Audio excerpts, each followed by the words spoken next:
Let it be a Nick and Jane, and let it be a Mr. Smith, a banker of Nick and Jane. They both keep their money in his bank.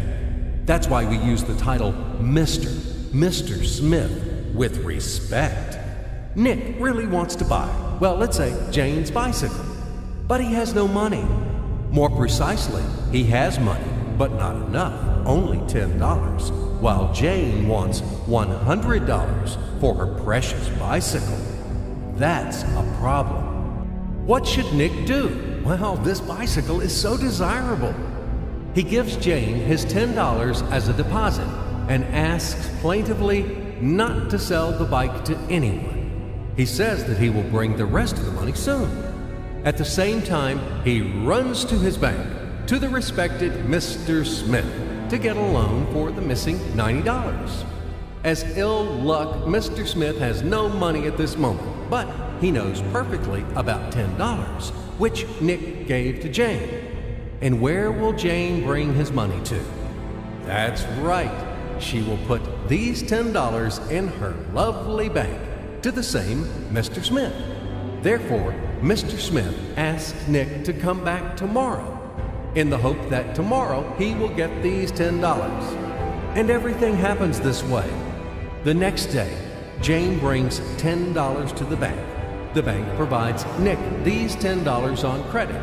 Nick immediately gives them to Jane. She again puts them in a bank. The bank again provides Nick these $10 on credit, etc. As long as Nick the fool will gather enough money for the bicycle. Don't you get confused yet? Be patient, I told you. These demons have been trying to confuse you during 1,000 years. These damn economists and financiers. But anyway, we will figure everything out. So what do we have in the end? Nick finally got the bike from Jane. Wow! But at the same time, Nick owes $90 to the bank, Mr. Smith, and the bank, in its turn, owes $100 to Jane. In other words, those $10, which existed initially, have magically turned into $200, $190 of debts plus real $10. But these $10 would also turn into $1,000, even in $1 million or $1 billion, if Nick would make a more expensive purchase. In this case, our $10 would make the increasing number of its cycles, circuits from hands to hands. That's it. So, what happens in today's world? SOS! It appears that banks also make money out of thin air and multiply them. Not only Fed can produce money, but banks either. In short, everybody can do this, except you and me. We are not in the business at this celebration of life. I would like to print or draw some money as well. In fact, these banks multiply money without any control. And we're still wondering why the banker lives better. What naive fools are we?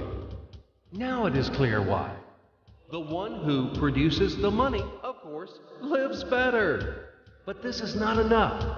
From this moment, poor Nick will never be able to repay his debts owed to the bank, no matter how hard he would work.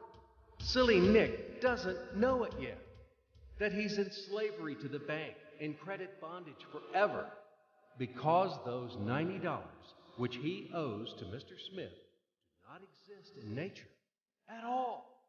Sly Mr. Smith made his money out of nothing. He created them out of thin air, just one click. And $10 turned into $200. Yes, but you can object